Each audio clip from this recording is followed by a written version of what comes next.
Assalamualaikum warahmatullahi wabarakatuh. Nama saya Ramadan Cipdiawan Salasanto, NIM 19220210035. Di sini saya akan menjelaskan mengenai pembiayaan proyek infrastruktur. Definisi sebagai berikut. Abdul Zakir Muhammad dan Rilda Murnianti mendefinisikannya sebagai berikut.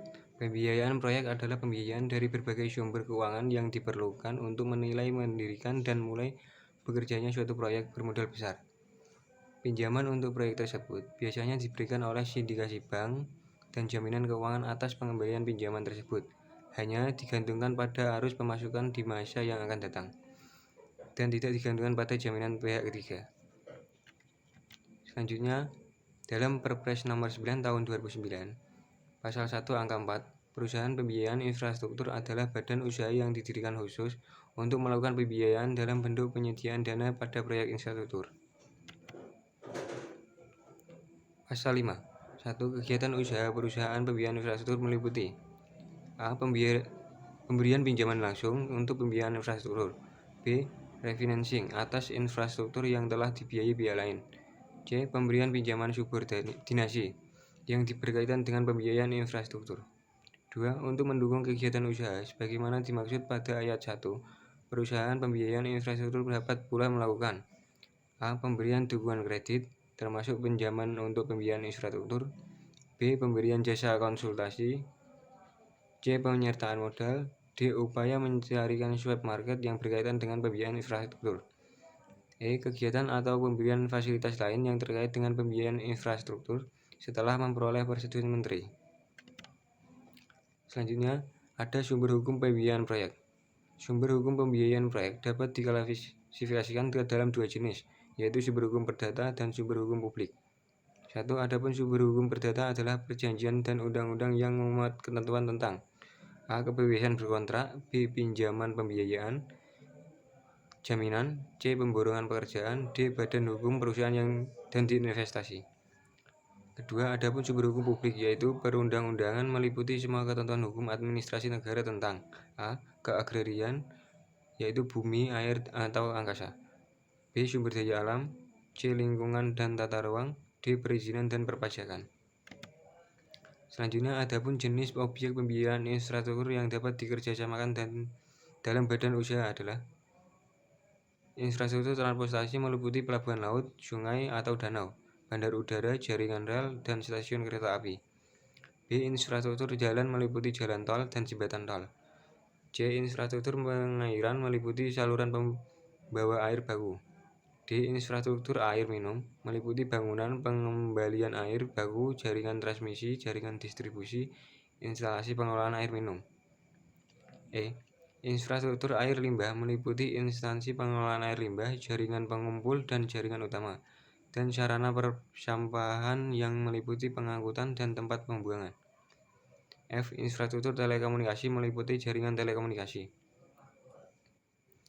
G. Infrastruktur tenaga kelistrikan meliputi pembangkit listrik, transmisi atau distribusi tenaga listrik. H. Infrastruktur minyak dan gas bumi meliputi pengelolaan, penyimpanan, pengangkutan, transmisi atau distribusi minyak dan gas bumi. Selanjutnya, pengaturan pembiayaan proyek infrastruktur. Pembiayaan proyek pada dasarnya merupakan salah satu versi dari pemberian pinjaman yang dilakukan oleh bank.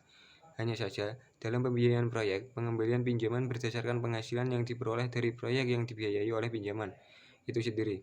Oleh karena itu, pengaturan tentang pembiayaan proyek pada prinsipnya juga tidak jauh berbeda dengan dasar hukum yang berlaku dalam pemberian pinjaman jenis lainnya. Selanjutnya, pembiayaan infrastruktur ditinjau dari perspektif hukum Indonesia dalam segi investasi. Dalam pengertian dan bentuk-bentuknya sesuai Peraturan Pemerintah Nomor 1 Tahun 2008 tentang Investasi Pemerintah. Investasi infrastruktur merupakan salah satu prasyarat utama tercapainya pertumbuhan ekonomi yang tinggi dan berkelanjutan. Ketersediaan infrastruktur mencerminkan adanya investasi yang merata, mencerminkan adanya pembangunan infrastruktur yang menandai dan mampu melayani pergerakan ekonomi. Selanjutnya, investasi pemerintah yang dimaksudkan Peraturan Pemerintah Nomor 1 Tahun 2008 adalah penempatan sejumlah dana dan atau barang dalam jangka panjang untuk investasi pembelian surat berharga dan investasi langsung untuk memperoleh manfaat ekonomi, sosial, dan atau manfaat lainnya yang bertujuan untuk meningkatkan pertumbuhan ekonomi dalam rangka memajukan kesejahteraan umum. Adapun investasi langsung dilakukan dengan cara A. Public-private partnership yang dapat berupa badan usaha atau BLU. B. Non-public private partnership yang dapat berupa badan usaha, BLU, pemerintah provinsi, pemerintah kabupaten atau kota, BLUD, dan badan hukum asing. C. Investasi langsung meliputi bidang infrastruktur dan bidang lainnya yang ditetapkan oleh Menteri Keuangan. Selanjutnya, manfaat pembiayaan proyek.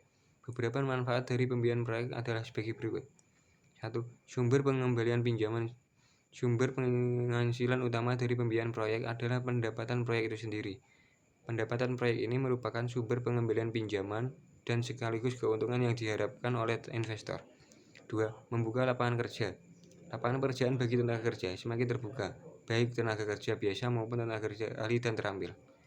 3. Sarana ahli teknologi melalui pembiayaan proyek.